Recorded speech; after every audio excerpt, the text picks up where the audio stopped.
Good afternoon, Ram Ram, नमस्कार, जय हिंद। मैं संदीप सिवाज स्वागत करता हूं आप सभी प्यारे बच्चों का आपके अपने बेहतरीन और शानदार लर्निंग प्लेटफॉर्म पर। जितने भी बच्चे आज के सेशन में मेरे साथ लाइव जुड़ चुके हैं, एक बार फटाफट मेरे को बता दीजिएगा ऑडियो वीडियो एकदम परफेक्ट है, क्लियर है, ओके है और सब कुछ परफेक्ट है, ओके है। तो मेरे दोस्त, आपकी जो क्लास है वो सुबह 9 बजे तो होती ही है।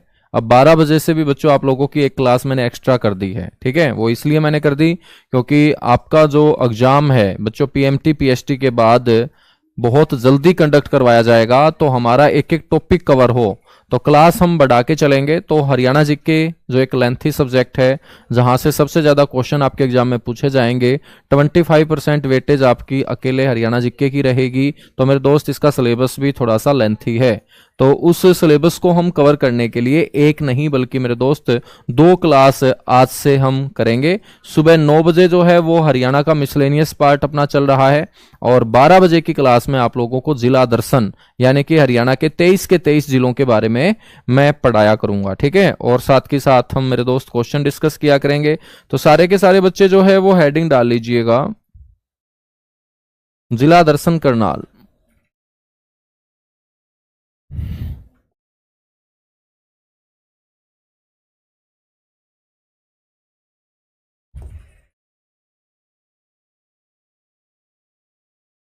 तो आज से मेरे दोस्त हम बात करेंगे जिला दर्शन के अंदर करनाल की। आप सभी जानते हैं वर्तमान में हरियाणा में 23 जिले हैं, लेकिन जब हरियाणा का गठन हुआ था दोस्त, उस समय हरियाणा में कितने जिले थे? सिर्फ 7 जिले थे। तो सबसे पहले हरियाणा गठन के समय जो 7 जिले थे उनको पढ़ेंगे और उसके बाद इन जिलों से जिस जिस जिले का गठन हुआ है उसको हम डिस्कस करेंगे। हरियाणा का मैप यदि आप लोगों ने देखा है तो आप लोगों ने देखा होगा कि बच्चों, जो हमारा करनाल डिस्ट्रिक्ट है वो कौन सा है? ये दिल्ली है, दिल्ली के ठीक ऊपर सोनीपत है, सोनीपत के ठीक ऊपर पानीपत है और पानीपत के ठीक ऊपर यहां पर मेरे दोस्त करनाल है। यदि हम करनाल डिस्ट्रिक्ट की सीमा के बारे में चर्चा करें तो यदि ये करनाल है दोस्त, तो करनाल के जो दक्षिण में होगा वो कौन होगा? तो करनाल के दक्षिण में होगा सर पानीपत। तो करनाल की जो सीमा है बच्चों वो पानीपत के साथ लगती है और पानीपत जिला करनाल से कौन सी दिशा में होगा? दक्षिण में होगा। यदि हम बात करेंगे उत्तर में कौन है, तो उत्तर में मेरे दोस्त ये है और इस डिस्ट्रिक्ट को हम क्या बोल देंगे? इसे हम बोल देंगे कुरुक्षेत्र। कुरुक्षेत्र बच्चों, करनाल की सीमा इसके साथ भी लगती है और ये करनाल से आपको उत्तर पूर्व में नजर आएगा। इसका नाम है मेरे भाई यमुनानगर। क्या है? यमुनानगर। यदि हम बात करेंगे ये डिस्ट्रिक्ट कौन सा है, तो ये डिस्ट्रिक्ट है कैथल डिस्ट्रिक्ट। तो कैथल के साथ भी सीमा बनाता है करनाल। और ये वाला जो डिस्ट्रिक्ट है मेरे भाई, इस डिस्ट्रिक्ट को हम बोलते हैं जींद डिस्ट्रिक्ट। तो जींद के साथ भी सीमा बनाता है करनाल। ठीक है, तो आपको ये हरियाणा के मैप के ऊपर करनाल भी नजर आ चुका है और करनाल के साथ सीमा बनाने वाले अन्य डिस्ट्रिक्ट भी नजर आ चुके हैं। तो सबसे पहला ही बच्चों करनाल के बारे में क्वेश्चन पूछा जाएगा कि हरियाणा के मैप के ऊपर करनाल की जो लोकेशन है, स्थिति है,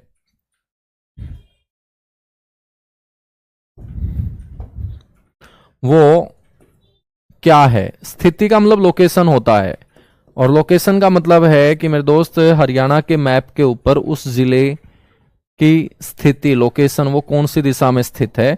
तो आपको मेरे दोस्त करनाल जो नजर आएगा वो उत्तर पूर्व में नजर आएगा। तो आपको ध्यान रखना है ये हरियाणा के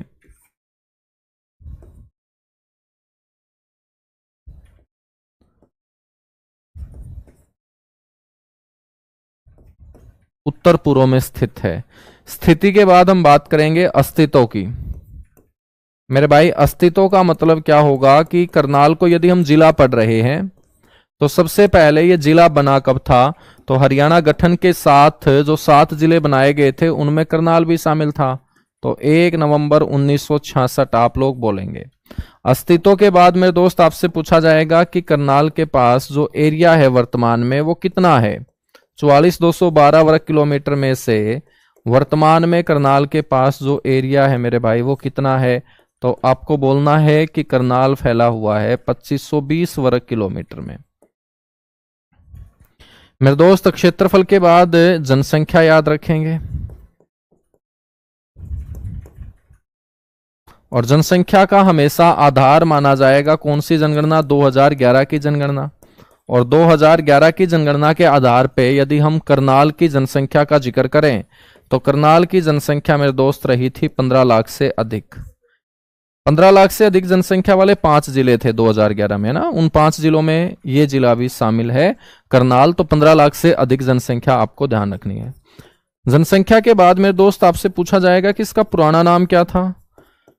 तो पुराना नाम इसका रहा है कर्णाल्य। आल्य का मतलब घर होता है, और कर्ण आप लोगों ने पढ़ा होगा मेरे दोस्त महाभारत के अंदर, कुंती पुत्र कर्ण, ठीक है, या सूर्य पुत्र कर्ण। तो मेरे दोस्त हम बात करेंगे तो इसको हम कर्णाल्य के नाम से जानते थे। क्यों जानते थे कर्णाल्य के नाम से? क्योंकि इसकी जो स्थापना है या इसके जो संस्थापक हैं वो कौन रहे हैं? राजा कर्ण। और राजा कर्ण कौन मेरे दोस्त? सूर्यपुत्र।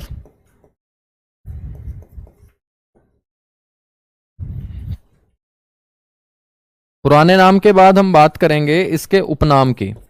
उपनाम का मतलब क्या होता है? उपनाम का मतलब होता है जिसको एक नाम के अलावा अन्य कई नामों से जाना जाए। और उपनाम मेरे दोस्त किसके कारण मिलते हैं? जैसे जैसे काम होंगे वैसे वैसे क्या बनेंगे? उपनाम बनेंगे, है ना। तो करनाल के जो उपनाम हैं उनमें याद रखिएगा, एक तो इसे बोलते हैं हम हरियाणा का पेरिस। पेरिस के साथ तुलना की जाती है बच्चों इसकी, पेरिस ऑफ हरियाणा बोलते हैं। एक इसको बोलते हैं दान का कटोरा। दान, या मेरे दोस्त दान से जब छिलका उतरेगा तो उससे चावल बोल देते हैं, है ना। तो दान का कटोरा या चावल का कटोरा, या हम इसे इंग्लिश में राइस बाउल भी बोल देंगे।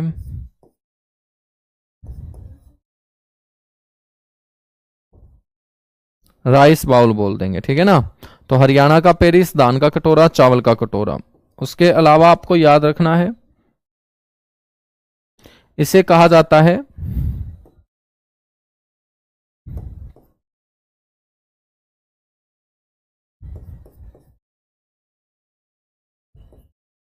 नवीनतम पद्धति से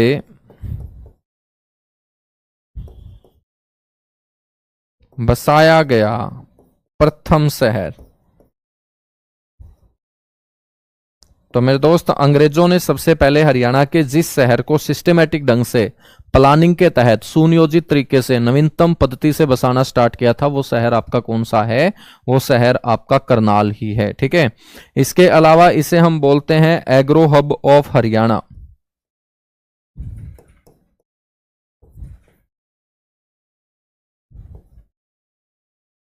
तो ये भी याद रखिएगा, इसे एग्रो हब ऑफ हरियाणा के नाम से भी जाना जाता है। इसे वर्ल्ड टाउन के नाम से भी जाना जाता है, वर्ल्ड टाउन ऑफ हरियाणा। ये भी किसे कहा जाता है? करनाल को कहा जाता है मेरे दोस्त। इसे कर्ण नगरी के नाम से भी जाना जाता है, कर्ण नगरी के नाम से भी इसे जाना जाता है, ठीक है। तो ये आप लोगों को ध्यान रखना है। तो ये इसके क्या हो जाएंगे? उपनाम हो जाएंगे। उपनाम के बाद मेरे दोस्त हम बात करते हैं यहां पर कि कौन कौन से यहां पर प्रसिद्ध उद्योग हैं।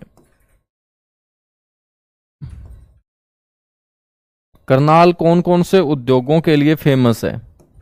तो प्रसिद्ध उद्योगों में मेरे दोस्त आप लोगों ने सुना होगा करनाल का एक बहुत बड़ा पॉपुलर उद्योग जिसका नाम है लिबर्टी जूता उद्योग।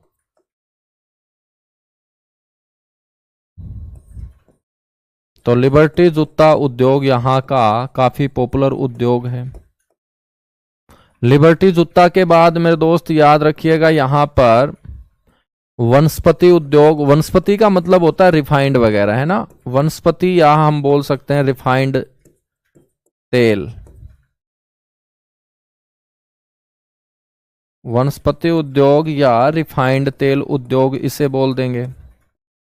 इसके अलावा मेरे दोस्त यहां पर कृषि उपकरण यंत्र या कृषि यंत्र बोल सकते हैं या उपकरण बोल सकते हैं।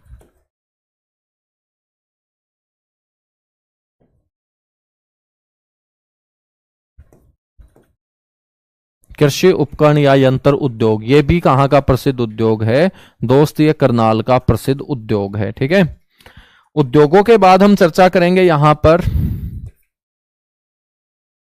प्रसिद्ध मंदिरों की। तो बहुत सारे टॉपिक अपने जिलों से कंप्लीट होते जाएंगे दोस्त, ठीक है ना।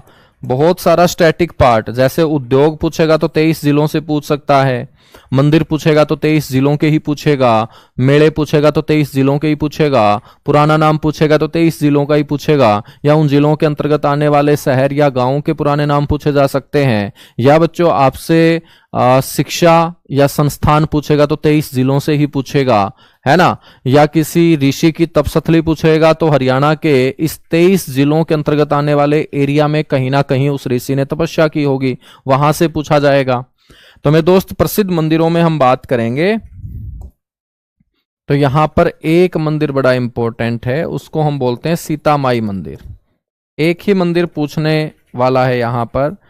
वैसे तो मंदिर बहुत सारे हैं करनाल के अंदर, हर गांव में 2-2 3-3 मंदिर बने हुए हैं, लेकिन सारे मंदिर तो हमें नहीं पढ़ने होंगे ना। मंदिर हमारे लिए इंपॉर्टेंट कौन सा है जो पेपर में पूछा जाए, तो पेपर में पूछने लायक यहाँ एक ही मंदिर है, सीता माई मंदिर। ये करनाल के अंदर सीता माई गांव में बना हुआ है, माता सीता को समर्पित है ये।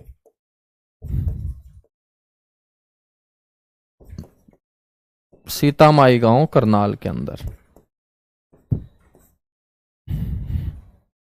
ठीक है मेरे दोस्त। मंदिर के बाद याद रखिएगा प्रसिद्ध मेले कौन कौन से हैं यहां।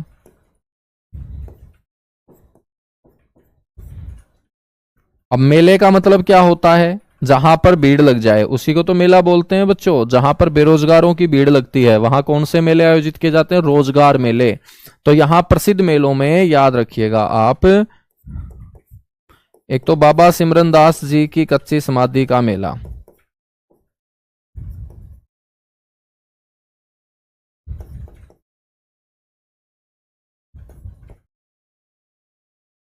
बाबा सिमरन दास जी की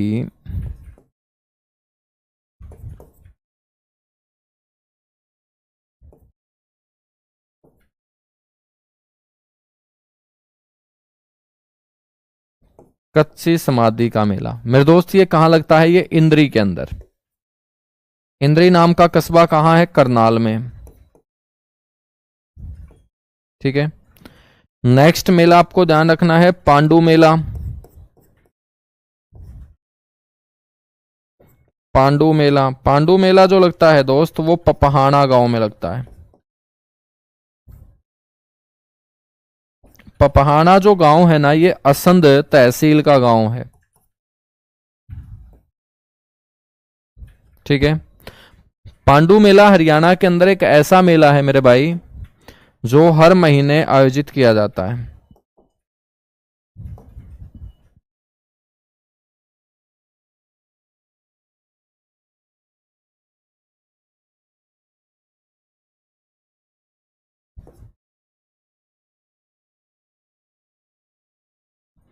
प्रतिमा आयोजित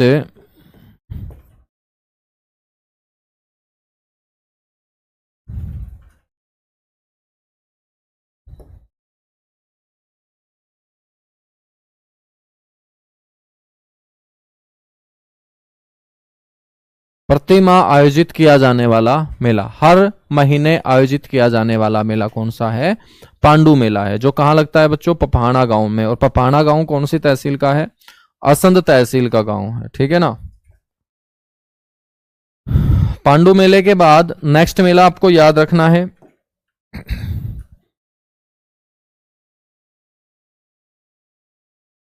परासर का मेला।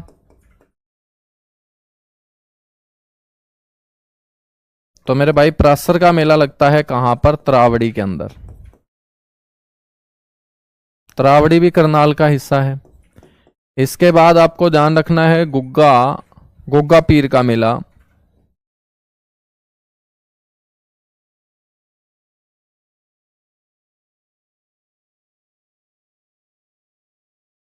खेड़ा गांव के अंदर।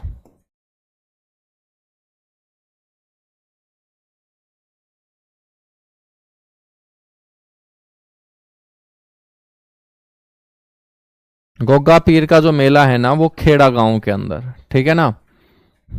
उसके बाद हम बात करेंगे मेरे दोस्त छड़ियों का मेला।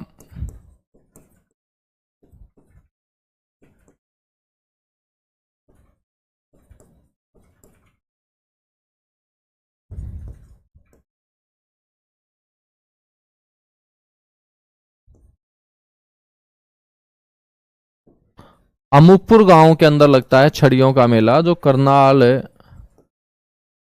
जिले का ही मेला है। ठीक है, करनाल जिले का गांव है अमूपुर, और छड़ियों का मेला अमूपुर गांव के अंदर। बच्चों, छड़ियों का जो मेला है ये लगता कौन से महीने में है? छड़ी का मतलब क्या है कि गुग्गा नवमी के अवसर पे भगत जो है ना एक छड़ी की पूजा करते हैं, और छड़ी की पूजा किए जाने के कारण ही इसे हम छड़ियों का मेला बोल देते हैं। तो बच्चों, गुग्गा जो है वो कौन से महीने में आता है? भाद्रपद महीने में। तो याद रखना है, भाद्रपद महीने में इसका आयोजन किया जाता है। तो इसका जो आयोजन है मेरे भाई वो कौन से महीने में किया जाएगा? सर, भाद्रपद महीने में इसका आयोजन किया जाता है, जो छड़ियों का मेला है। ठीक है, छड़ियों के मेले के बाद अगला मेला याद रखना है आपको, किसान मेला।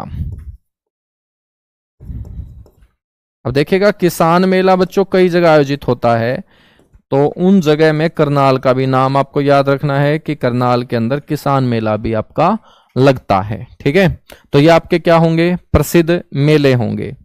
मेलों के बाद कीजिएगा एक बार फटाफट नोट, नोट करने के बाद डन लिखिएगा।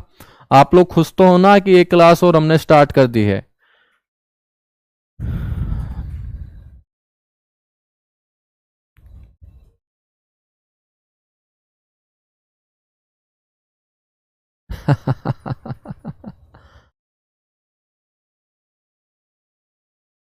सर जी, जो आप लिखवा रहे हो उसमें काम चल जाएगा या किताब लेनी पड़ेगी? बेटा ये आप पहले सोचा करो ना। मेरे को एक बात बताओ, जब तुम यहां पढ़ रहे हो तो क्या किताब से काम चल जाता तो फिर तुम किताब ही उठा के पढ़ लेते यार। किताब भी तो तभी पढ़ोगे ना जब कोई चीज आप लोगों को सुनी हुई लगेगी, देखी हुई लगेगी, समझी हुई लगेगी, तभी तो वो किताब जो है ना आपको मजा देगी, है ना।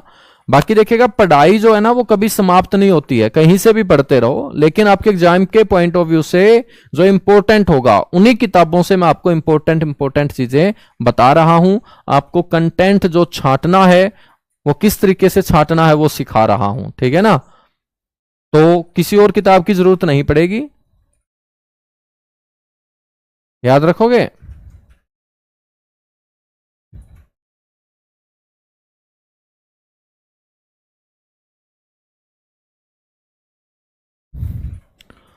हरियाणा जीके की क्लास रिकॉर्डेड फॉर्म में नहीं है। बेटा एक मिनट रुक जा, मैं चलती क्लास में ही एक बार है ना तुम लोगों की ये समस्या देख लेता हूं, क्या तुम्हें ऐसा कोई समस्या का सामना करना पड़ रहा है? एक सेकंड रुकिएगा।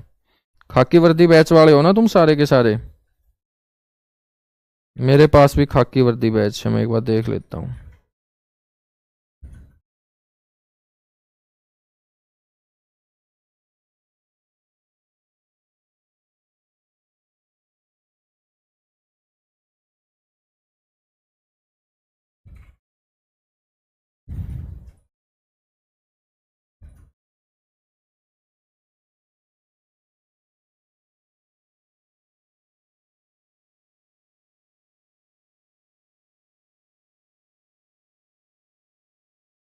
ये समस्या क्या सिर्फ हरियाणा जी के सब्जेक्ट में ही आ रही है या किसी और में भी आ रही है?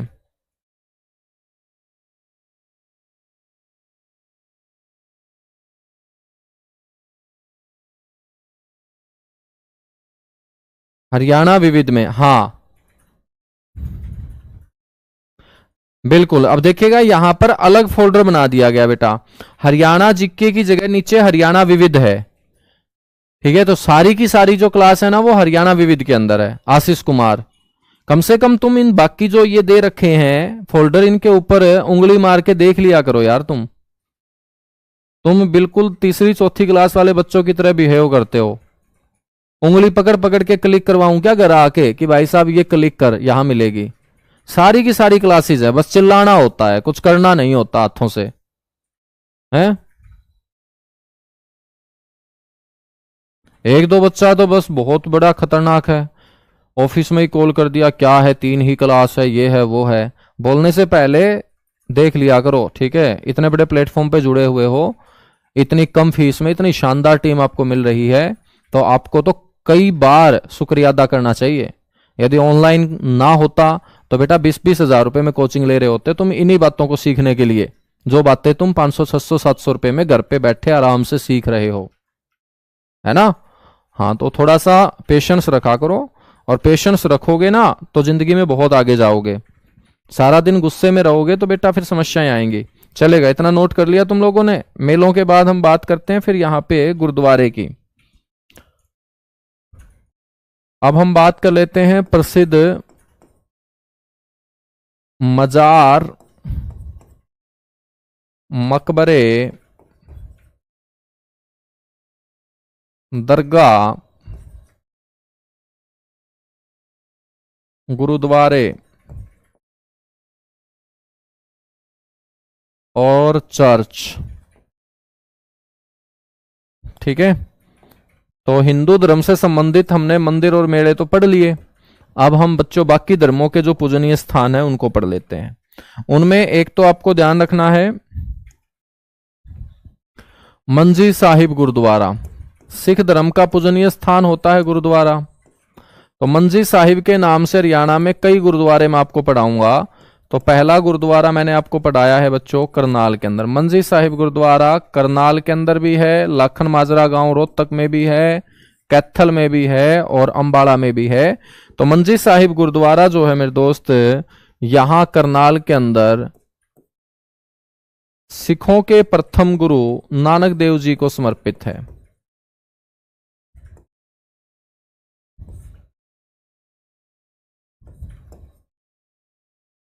सिखों के प्रथम गुरु नानक देव जी को समर्पित है।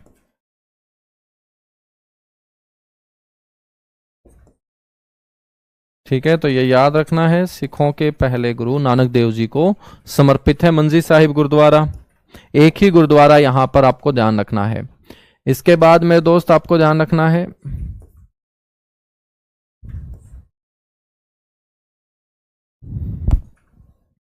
सेंट पॉल चर्च,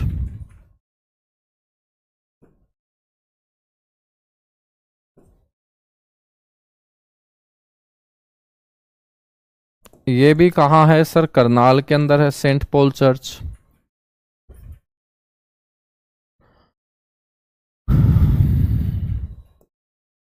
बच्चों एक दरगाह याद रखनी है, शाह अलामा नूर मोहम्मद। तो याद रखिएगा शाह अलामा नूर मोहम्मद, शाह अलामा नूर मोहम्मद की दरगाह। और मेरे भाई ये दरगाह जो है ना, ये कहाँ है? शाह अलामा नूर मोहम्मद की दरगाह, इसको नूरी दरगाह भी बोल देते हैं क्योंकि बड़ा नाम है ना, तो गांव वालों से इतना बड़ा नाम बार बार तो लिया नहीं जाएगा, तो फिर जुगाड़ ढूंढ लेते हैं गांव वाले, तो इसका छोटा नाम कर दिया नूरी दरगाह। मेरे दोस्त ये नेवल गांव के अंदर है। नेवल गांव के अंदर हरियाणा पुलिस में जो कमांडो भर्ती होते हैं ना, उनका ट्रेनिंग सेंटर भी है। तो नेवल गांव करनाल जिले का ही गांव है, ठीक है ना। मेरे दोस्त एक मकबरा भी याद रखिएगा, मीरा साहिब का मकबरा।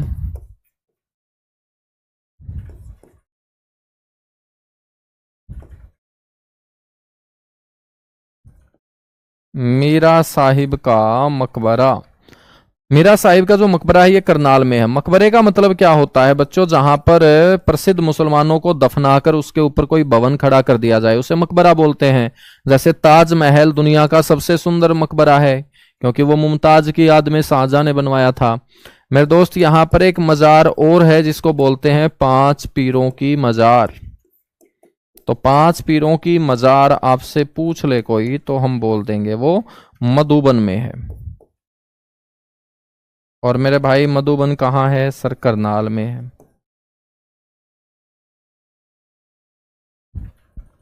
ठीक है, तो ये आप लोगों को ध्यान रखना है। इसके बाद हम बात करते हैं यहां पर प्रसिद्ध शिक्षा और संस्थानों की। करनाल के अंदर मेरे दोस्त शिक्षा के लिए कौन कौन से स्कूल हैं, यूनिवर्सिटी हैं, इंस्टीट्यूट हैं? शिक्षा और संस्थानों में पहले हम स्कूल का जिक्र करें तो स्कूलों में मेरे दोस्त एक तो आपको याद रखना है, माता प्रकाश कौर के नाम पर यहां पर मूक बधिर बच्चों के लिए एक आवासीय विद्यालय स्थापित किया गया है। इसको बोलते हैं माता प्रकाश कौर मूक बधिर, जो बोल नहीं पाते, जो सुन नहीं पाते, उनके लिए बच्चों साथ में हॉस्टल की सुविधा भी दे दी गई।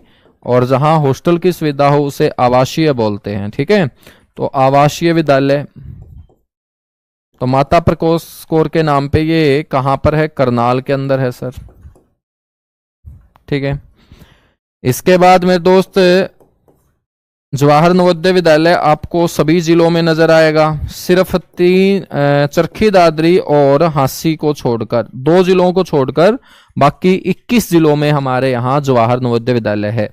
तो जवाहर नवोदय विद्यालय जो होगा मेरे दोस्त करनाल जिले का, वो कहाँ होगा? वो होगा सागा गांव में,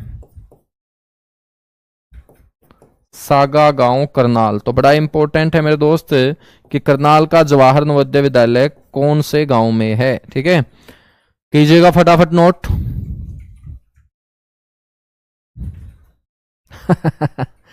मेरे भाई देखिएगा, सुबह वाला आप जो नोट्स बना रहे होंगे और अब वाले जो नोट्स है वो साथ साथ मत करना, है ना। हाँ, तो आप अलग अलग रजिस्टर रख लेना। रजिस्टर का मतलब है पतले पतले रजिस्टर ले आओ, ठीक है। तो अलग अलग बना लो, जिला दर्शन का अलग बना लो, ठीक है। और फिर Haryana miscellaneous, Haryana geography, Haryana polity, ठीक है, उनके फिर आप अलग अलग बनाते रहना।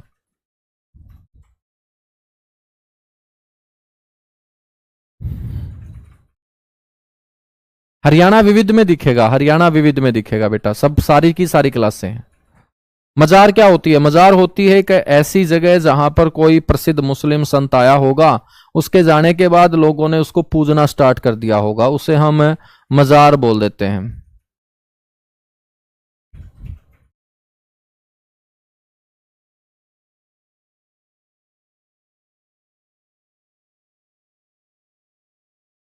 बहुत बढ़िया विजय, बहुत बढ़िया, चलेगा। इसके बाद हम बात करते हैं, यहां पर सैनिक स्कूल भी है और वो प्रदेश का पहला सैनिक स्कूल है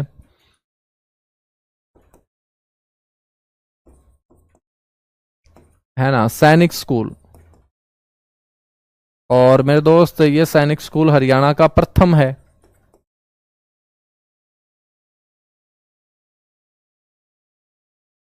और हरियाणा का प्रथम सैनिक स्कूल कौन से गांव में है भाई? कुंजपुरा गांव में।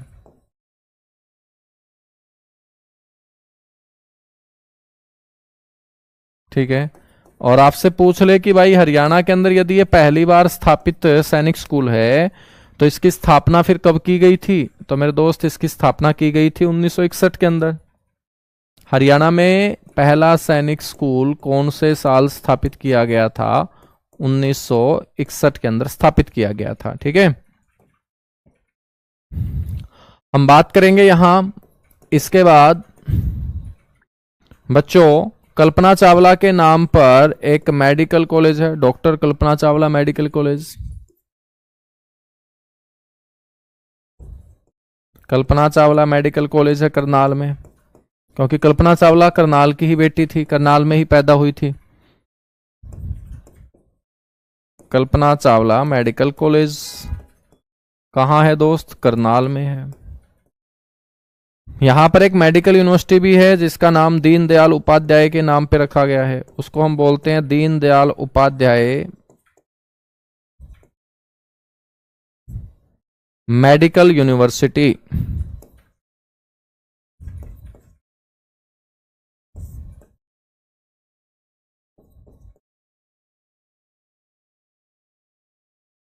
मेरे दोस्त ये कहां पर? कुटैल गांव के अंदर।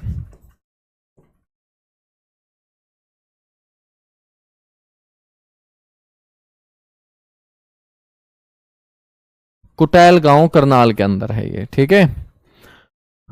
इसके बाद हम बात करते हैं यहां पर गन्ना प्रजनन केंद्र, शुगर केन ब्रीडिंग सेंटर। बहुत पुराना ब्रीडिंग सेंटर है मेरे दोस्त, अंग्रेजों के समय ही इसकी स्थापना की गई थी। शुगर केन ब्रीडिंग सेंटर, गन्ना प्रजनन केंद्र अपने हरियाणा में। अब गन्ने का उत्पादन तो ज्यादा यमुनानगर में होता है, गन्ना प्रजनन केंद्र कहाँ है मेरे भाई? वो है गुरुजी करनाल के अंदर, और अंग्रेजों ने ही इसकी स्थापना कर दी थी 1932 में, 1932 में। ठीक है, इसके बाद हम बात करते हैं CSSRI। यहां पर एक और इंस्टीट्यूट है जिसकी फुल फॉर्म होगी सेंट्रल सोयल सैलिनिटी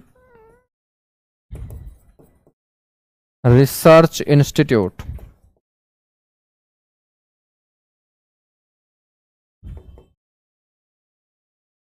ठीक है, इसको बोलते हैं केंद्रीय मिट्टी लवणता अनुसंधान संस्थान।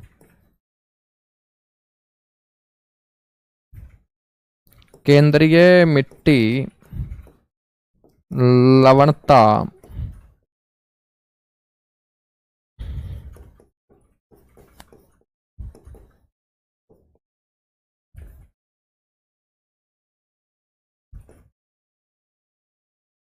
अनुसंधान संस्थान। ठीक है, तो central soil salinity research institute इसे हम बोलते हैं। मेरे दोस्त, इसकी जो स्थापना है ना,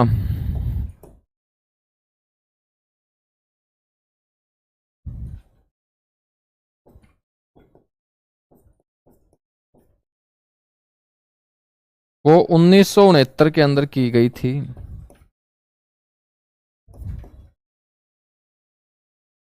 करनाल के अंदर। ठीक है ना, तो स्थापना इसकी 1969 में करनाल के अंदर। पहले तो इसे हिसार में स्थापित किया गया था, लेकिन बाद में इसको करनाल लाया गया। इसके बाद मेरे दोस्त आपको यहां पर याद रखना है, CSSRI के बाद केंद्रीय गेहूं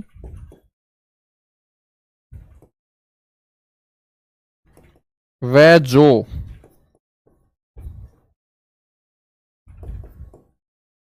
अनुसंधान संस्थान।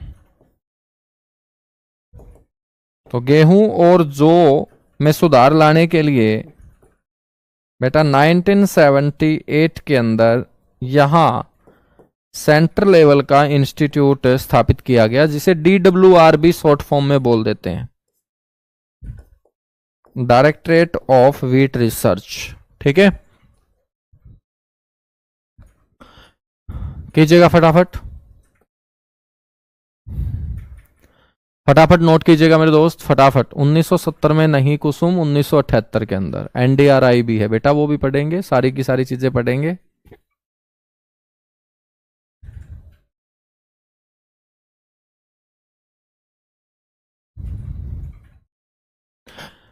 सन्नी सांगवान, ऐसा नहीं होता। क्या होता है कि जैसे मैंने आपको कुरु जनपद बोल दिया, तो कुरु जनपद का मतलब वो आपका कैथल भी उसमें शामिल हो जाता है।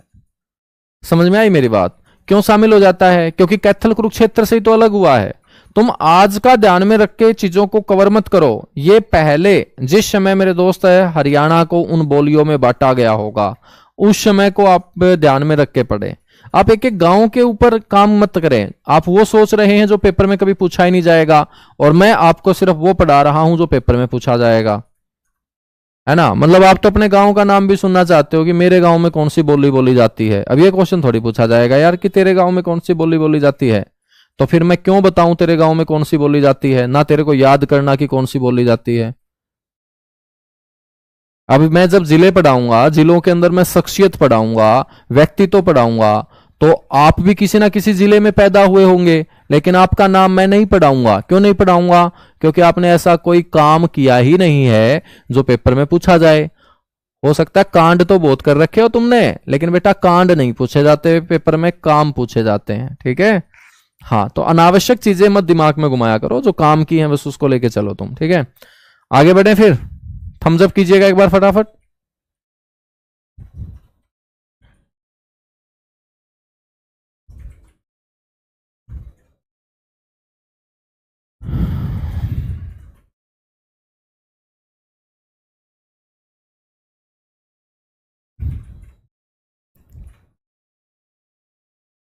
हाँ बिल्कुल, वो हरियाणवी भाषा में है कि गुरुजी पढ़ाओ या बोली बूझ हैं, पागल पागल क्वेश्चन करे जाओगे। सही बात है भाई, तो बोली बूझा है काम ना करो यार, दम शानी बूझ बनो, बोली बूझ ना बनो। ठीक है, हाँ, और शानी बूझ कद कहलावांगे आपे जिस दिन अपना रिजल्ट में नाम आओगा, उस दिन आपे शानी बूझ कहलावांगे, नहीं तो बोली बूझ कहलावांगे मेरे भाई। जे रिजल्ट में नाम नहीं आया तो तो इसलिए आ जाओ बालको, अगला इंस्टीट्यूट देखो था में एक यूनिवर्सिटी और रहेगी, महाराणा प्रताप हॉर्टिकल्चर यूनिवर्सिटी,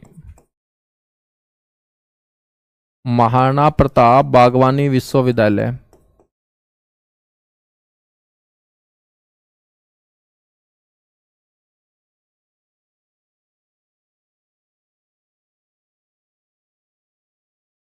मेरे भाई महाराणा प्रताप बागवानी विश्वविद्यालय जो है ये अंजनथली गांव में है। 2016 में इसकी स्थापना की गई थी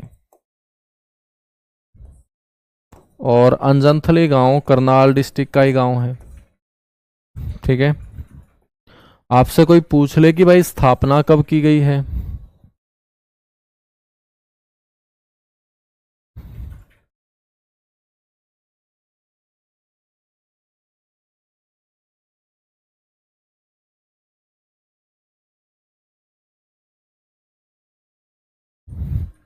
इसकी जो स्थापना है वो 2016 में। बच्चों उसके बाद हम बात करते हैं यहां पर एक और बहुत बड़ा इंस्टीट्यूट जिसका नाम है NDRI, national dairy research institute.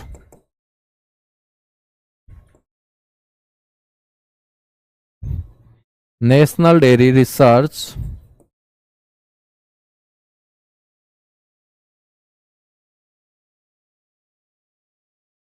Institute, राष्ट्रीय डेयरी अनुसंधान संस्थान।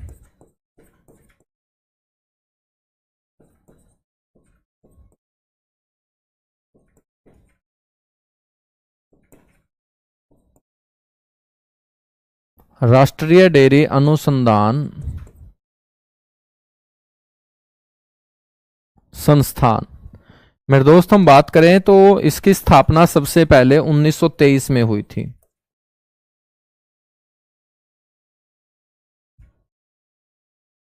और 1923 में इसका नाम जो रखा गया था वो रखा गया था imperial animal husbandry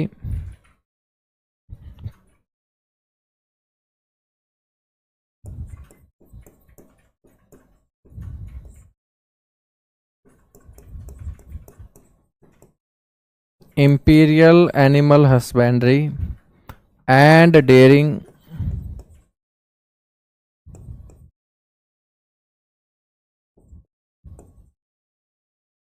research institute.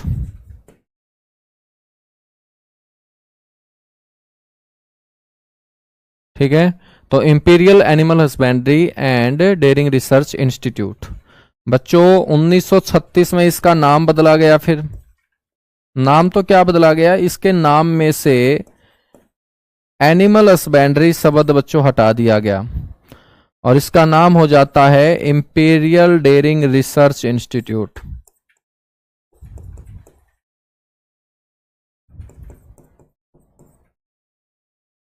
उन्नीस सौ तेईस के अंदर इसकी जो स्थापना सबसे पहले की गई थी मेरे भाई, वो बेंगलोर कर्नाटक में की गई थी। तो ये पहले करनाल में नहीं था बल्कि बेंगलोर में था, तो इसका मतलब इसको बेंगलोर से करनाल लाया गया होगा। और मेरे दोस्त जब हम आजाद हुए तब इसका नाम NDRI रखा, स्वतंत्र भारत में। नाम 15 अगस्त 1947 को अंग्रेजों के जाते ही इसका नाम भी बच्चों बदल दिया गया और इसका नाम कर दिया गया NDRI, national dairy research institute. ठीक है, फिर हम बात करते हैं 1955 की, 1955 की। 1955 में बेंगलोर से करनाल मेरे दोस्त इसको स्थानांतरित किया जाता है। 1955 में बेंगलोर से करनाल इसका क्या किया गया दोस्त, स्थानांतरण। बेंगलोर से करनाल इसका स्थानांतरण किया गया। 1989 में बच्चों इसको डीम्ड यूनिवर्सिटी का दर्जा दे दिया गया। 1989 में इसे डीम्ड यूनिवर्सिटी का दर्जा दिया गया। ठीक है बच्चों, NDRI के नाम एक उपलब्धि है। उपलब्धि क्या है, IVF इन विट्रो फर्टिलाइजेशन, या हम बोल सकते हैं कृत्रिम ढंग से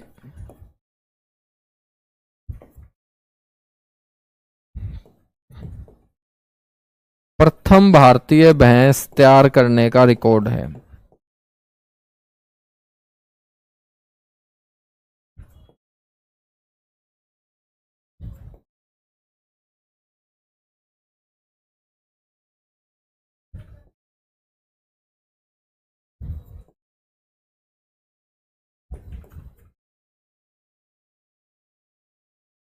ठीक है ना।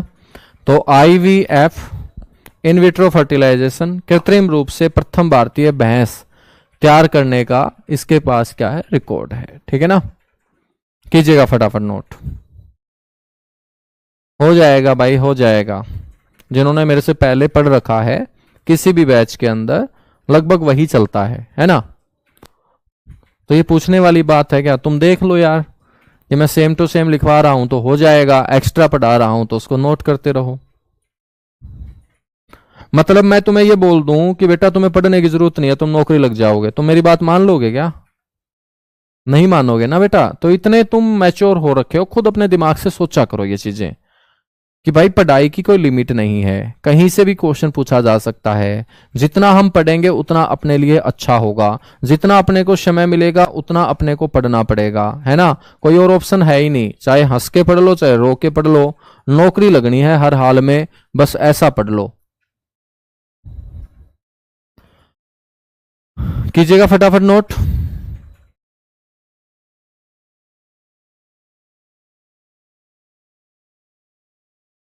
ठीक है, तो ये NDRI है, इसके बारे में आपको ध्यान रखना है। इसके बाद मेरे दोस्त आपको ध्यान रखना है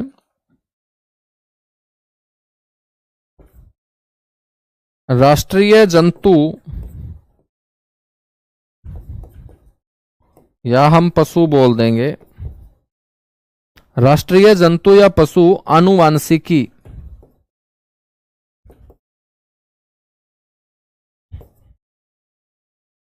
संस्थान ब्यूरो। तो आपको ध्यान रखना है मेरे भाई, राष्ट्रीय जंतु पशु आनुवांशिकी संस्थान ब्यूरो 1985 करनाल। कहां स्थापित किया गया? करनाल के अंदर स्थापित किया गया। इसके अलावा यहां पर हम और क्या देखते हैं करनाल के अंदर? करनाल में मेरे दोस्त एक centre of excellence for vegetable भी स्थापित किया गया। Centre of excellence for vegetables,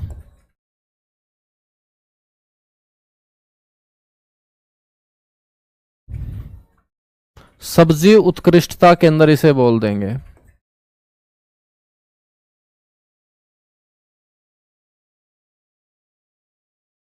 सब्जी उत्कृष्टता केंद्र, ठीक है मेरे दोस्त। हम बात करेंगे तो 2011 में इसकी स्थापना की गई थी गरोंडा में, और गरोंडा आप जानते होंगे करनाल जिले की तहसील है। ठीक है, ये जो सेंटर ऑफ एक्सीलेंस स्थापित किया गया था ना, ये इजराइल देश के सहयोग से स्थापित किया गया था। तो याद रखना है बच्चों, इजराइल के साथ मिलकर खेतीबाड़ी के क्षेत्र में जो हम काम करते हैं उस प्रोजेक्ट को हम इंडो इजराइल प्रोजेक्ट बोलते हैं। तो इंडो इजराइल प्रोजेक्ट के तहत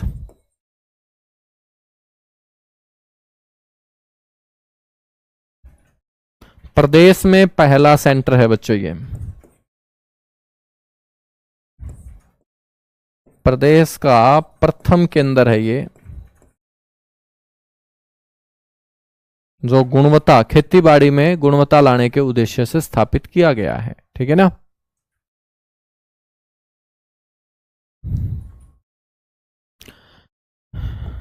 इसके अलावा मेरे दोस्त हम बात करेंगे NCC एकेडमी भी याद रखनी है, national cadet corps.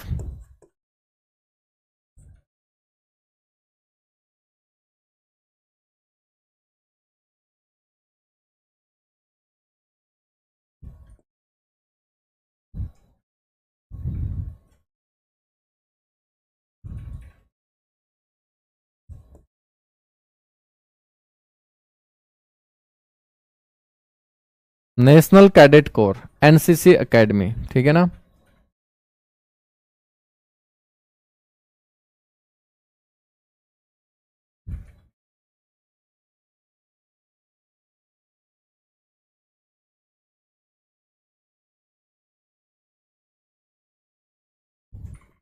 National cadet corps, Araipura गांव, करनाल। यहां तक चीजें क्लियर हुई। तो मेरे दोस्त ये सारे के सारे इंस्टीट्यूट आपको याद रखने हैं। अब हम बात करेंगे यहां पर टूरिज्म की, पर्यटन स्थलों की।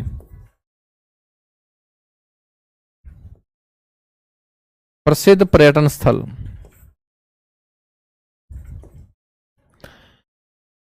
बच्चों पर्यटकों के लिए जो जो प्रसिद्ध पर्यटन स्थल है यहां पर वो कौन कौन से हैं।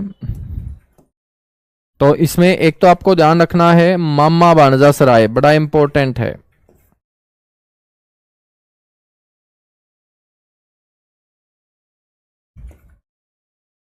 मामा बाणजा सराय, मेरे दोस्त मामा बाणजा जो सराय है ना ये गरोंडा के अंदर है, गरोंडा करनाल, ठीक है। इसके अलावा आपको ध्यान रखना है यहां पर करण झील, जिसको मेरे भाई चक्रवर्ती झील भी हम बोल देते हैं। करण झील, चक्रवर्ती झील, ये उचाना के अंदर है। एक उचाना जींद के अंदर है मेरे दोस्त, ये उचाना करनाल डिस्ट्रिक्ट वाला है। आपको ये भी ध्यान रख लेना है कि इसका जो नाम कर्ण झील पड़ा वो सूर्यपुत्र कर्ण के नाम पर, लेकिन चक्रवर्ती जो झील है बच्चों वो हरियाणा के जो गवर्नर रहे हैं BN चक्रवर्ती, उनके नाम पर।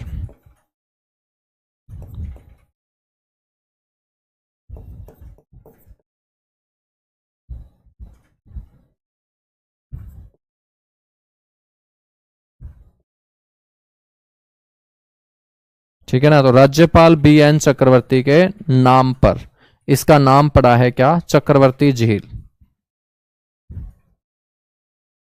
हम बात करेंगे तीसरे नंबर पे,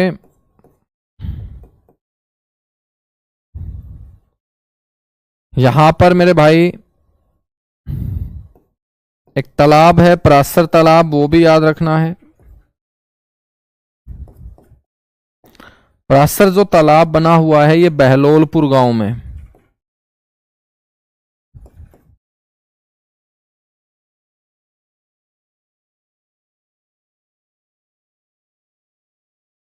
बहलोलपुर गांव करनाल। परासर जो तालाब है ना ये कैसा तालाब है बच्चों, यहां से भगवान श्री कृष्ण ने दुर्योधन का मजाक उड़ाते हुए उनको बाहर निकालने का काम किया था। तो एक क्वेश्चन इस तरीके से पूछा जाता है कि बताइएगा वो कौन सा तालाब था जहां से भगवान श्री कृष्ण ने दुर्योधन का मजाक उड़ाते हुए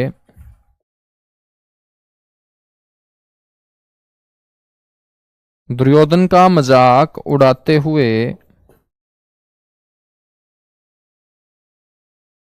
यहीं से बच्चों उनको बाहर निकाला था।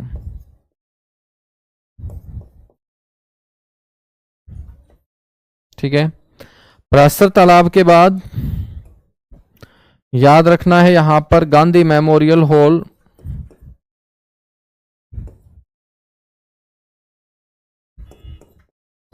गांधी मेमोरियल हॉल,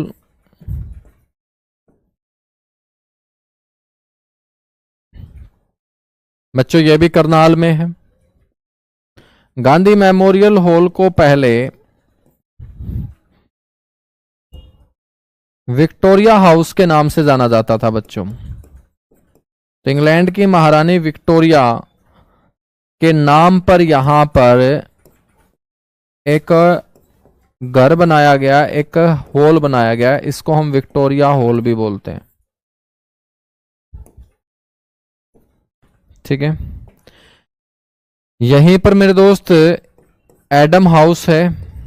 आपसे पूछ ले कि भाई एडम हाउस हरियाणा में कहां है, तो एडम हाउस भी कहां है, करनाल में। ठीक है।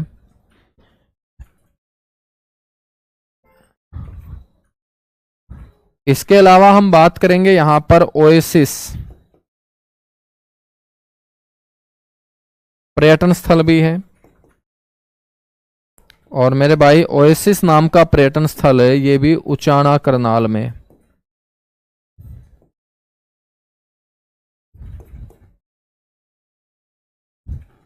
ओएसिस कहां है? ये भी उचाना करनाल के अंदर है। ठीक है,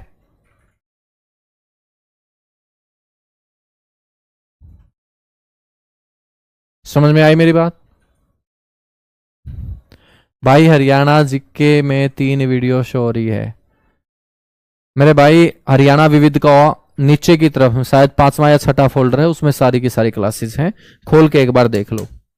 ठीक है ना, सारे के सारे फोल्डर एक बार खोल के देख लो, सारी की सारी क्लासेस हैं। जब क्लास लाइव हो जाती है तो वो रिकॉर्डेड तो मिलेगी ही मिलेगी मेरे दोस्त। एफएसएल वगैरह वो हरियाणा पुलिस में पढ़ेंगे। अब यदि Haryana police academy forensic science lab में यहीं पे पढ़ा दूंगा, फिर हरियाणा पुलिस डाटा में क्या पढ़ाऊंगा? हरियाणा पुलिस के अंदर पशुपालन थोड़ी पढ़ेंगे। हाँ, तो इसलिए जानबूझ के मैं छुड़वा के चल रहा हूं। तुम चिंता मत करो कि मैं क्या छुड़वा रहा हूं, तुम चिंता इस बात की करो कि जितना लिखवा रहा हूं वो तुम्हारे याद हो रहा है या नहीं हो रहा। सारी चिंता तुम्हें लेने की जरूरत नहीं है। हमें भी मेरे दोस्त थोड़ा बहुत चिंतित होने दो तुम लोगों के लिए, हमें भी टेंशन लेने दिया करो। ठीक है ना, सारी टेंशन तुम ले लोगे तो फिर समस्या हो जाएगी। तो तुम टेंशन इस बात की रखो बस कि जो करवा रहा हूं ना वो याद हो रहा है या नहीं हो रहा। ठीक है ना, तो चलेगा मेरे दोस्त, हम मिलेंगे बाकी अब कल की क्लास में। अब डेली आपकी 2 क्लासेस हुआ करेंगी। सुबह 9 बजे बच्चों हम हरियाणा मिसलेनियस पार्ट कवर करेंगे और दोपहर 12 बजे 23 के 23 जिले मेरे दोस्त हम डिस्कस किया करेंगे। ठीक है, चलेगा। Thank you, bye bye, love you आप सभी को।